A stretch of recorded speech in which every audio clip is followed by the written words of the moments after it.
We're speaking with Albert Helmig. He's CEO of energy markets consultancy Greyhouse. Now, Mr. Helmig, how do you see the future of LNG out of the U.S.? Well, simplistically, the supply continues to grow. It sure sounds like they're going to get more of it. And right at the moment, the dislocation in the marketplace of U.S. gas, if you will, being $3.50 to $5 versus Europe and Asia would lend you to believe that there's lots of arbitrage opportunities to ship to higher price markets. And is that a realistic view in the long term, or is that just a short-term reality? Well, the definition of arbitrage simplicity is they're closed. While they're open, everybody runs into them for economic advantage, and then the windows close.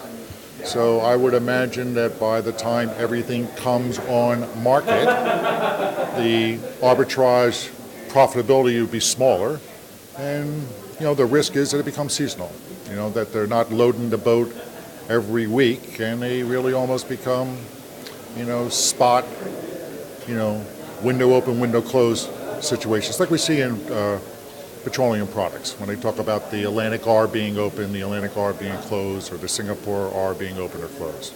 So does that give an advantage to those LNG projects that have tolling agreements so that they have some income coming in, whether they are used or not? For getting financing, when people go to the final investment decision, they'll say, well, we've got this locked in, whether any LNG is ever exported, at least we have this, as opposed to a completely speculative. Do you think anyone will build speculative terminals? No, there'll be no spec terminals built. So the backbone of the way to raise money, if you will, or create an economic viable business plan is to have some level of guaranteed price or tolling agreement in that. The question really comes up is how many of those can you write? How good are they? If the market has a dramatic change in valuations, those become bad contracts, and bad contracts are typically broken.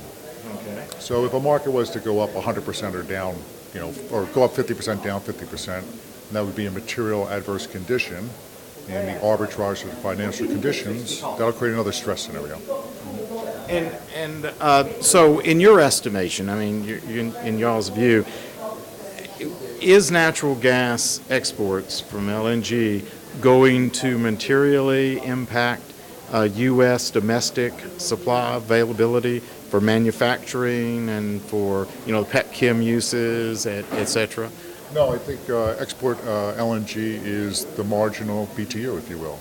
So if you were to take one scenario where there was an increase in industrial demand in the States, whether you want to call it power generation or petrochemical or something like that, the price would rise as you have an increase in demand, and the BTU you can't sell in the state but you can arbitrage would be exportable.